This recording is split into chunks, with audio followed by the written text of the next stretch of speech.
common wisdom is that there are specific rep ranges that you train in that will be ideal for different qualities. Typically what you hear is that it's something along the lines of maybe 1 to 6 reps for strength, maybe 1 to 8 reps depending on how generous somebody is. For size, you're talking about something like 8 to 12 reps, maybe 10 to 15 reps in total. And then past that, basically, you're just training for endurance, 15 plus reps and so on. And so this sort of makes sense, right? It's like, okay, if you want to be as strong as possible, you train as much as possible in that strength range. If you want to be as big as possible, you train in that size range. If you want to have great endurance, you train in higher rep ranges. Now, the problem with that, first of all, is that this is a really limited and simplistic understanding of how it works. Because the reality is that training in any rep range is going to actually increase all of those factors regardless. It just is sort of more about what you're emphasizing versus like, hey, it's not like, hey, I was training with, 5 reps and that was strength. And then I started training with 6 reps and now that's size and immediately I stopped gaining strength, right? Like, no, you're still getting some of each. So when you're training strength, you're mostly getting strength, getting a bit less size, getting a bit less endurance. When you're training for size, it's like, okay, you're getting a bit of strength and a bit of endurance. And when you're training for endurance, it's like, okay, mostly endurance, bit of size, little bit of strength, right? And when you train in a specific rep range, basically you're going to get continued adaptations that make you better at working within that rep range over time, but that may not necessarily carry over to other rep ranges as well. So basically, if you're used to training with 20 rep sets all the time, you can do awesome, lots of weight with 20 rep sets relative to what another person could do.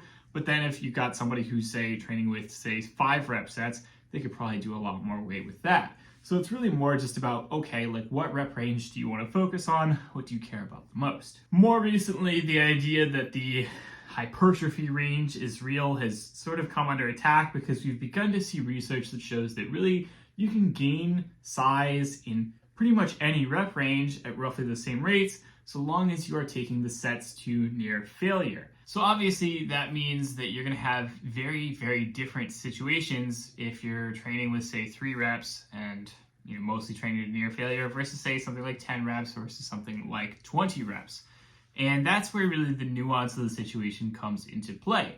So it's like, yes, you could do 3 sets of 3 to failure, you could do 3 sets of 10 to failure, you could do 3 sets of 20 to failure. You're probably going to see similar gains in size across all of those conditions. So, it's not necessarily best to do the 3 sets of 10. But the thing is that you're going to have a very different experience on either end of the spectrum. So if you're doing 3 sets of 3 that are near failure, that's going to be really punishing. Obviously, it's going to be very heavy. It's going to be very difficult. You're really going to be grinding out those reps because that's what happens when you work with very heavy weights. It's just very difficult to get those reps in individually because they're so tough. And then on the other end of the spectrum, when you talk about something like 3 sets of 20, that's obviously not straining in terms of, like really pushing the limits of your strength or your muscles, but it is straining in terms of the metabolic demand. So obviously you're burning a lot of energy while doing that. That's taking a lot out of you. There's also another factor that I think is very common that people tend to overlook when it comes to lighter, higher rep sets, where they're just basically more mentally fatiguing in many ways simply because they go on for so much longer. So even though obviously you're factoring in the fact that it is more metabolically demanding to do, sets of 20 or something like that, it's also something where it just feels more exhausting psychologically for a lot of people past a certain point. I, don't know what to say if you can't understand this or relate to this. If you just load up, say, like a bar and I say, I do sets of 50 reps or something like that, that's going to be exhausting, even with a very light weight. And you could try and push that, but it's going to start getting really exhausting very quickly, especially if you're using rest pause methods, basically taking a breather in between reps and so on. It's going to start getting extremely exhausting. The other problem with working with very light weights is that basically it's very difficult to know where your actual limits are. When you've got, say, let's say a 30 or a 40 rep max, right? Something you can handle for a lot of reps before you have to stop. It becomes a lot more difficult to say, okay, was my limit 38 reps? Was my limit 35 reps? Was it 40 reps? Was it 45 reps?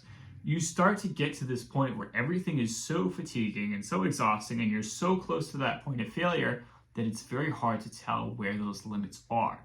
And so it gets very difficult to, get a good sense of what actually training to failure looks like when you're working with really light weights. And so what that means is that for most people, yes, something along the lines of the traditional hypertrophy range is usually probably going to be not necessarily optimal, but the most convenient or the most useful for most people.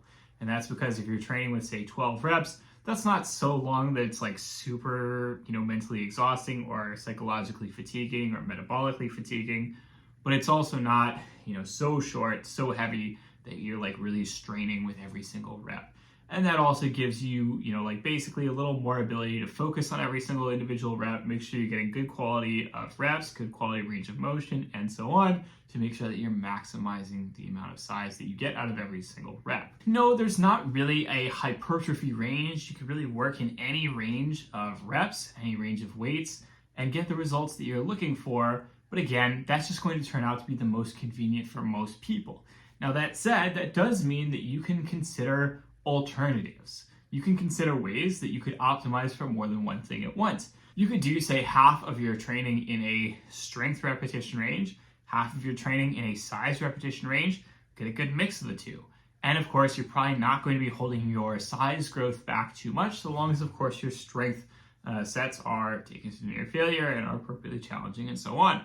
Likewise, you could mix your size-focused training with some endurance-focused training, potentially more beneficial for certain muscle groups, potentially more beneficial for certain people with certain endurance-focused goals. You could even be completely insane and decide that you want to mix, strength-focused training with endurance-focused training.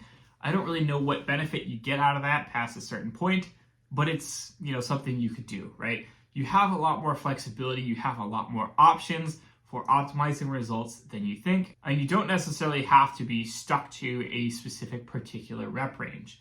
I find also that in general, a big issue here is simply that when you're training with different movements, you may have different movements where you feel like a little bit better training in one rep range than another. For example, I don't like doing high rep squats or deadlifts ever. I don't really like doing much more than, say, 6 to 8 reps at a time, even when I am trying to train primarily for size. And that's fine. You could train that slightly more towards that strength repetition range and still get all the benefits of size. Well, again, like keeping things a little bit more chill in terms of the reps. Again, I just like doing them in that rep range. It is what it is. Likewise, you could have movements like, say, arms, calves, shoulders, and so on, where, they don't necessarily react very well to adding a ton of weight very quickly. So you can do things where you say, okay, I'm training primarily for size, but I am going to do it with higher rep sets, because I just feel like that's a rep range that works better with this specific movement, right? You have a lot of flexibility in terms of how you approach those goals. So that is all for this week's video. I hope you have enjoyed it. As always, don't hesitate to like, comment, subscribe. Let me know what you'd like to see in future videos. I will talk to you all next week. Have a good one.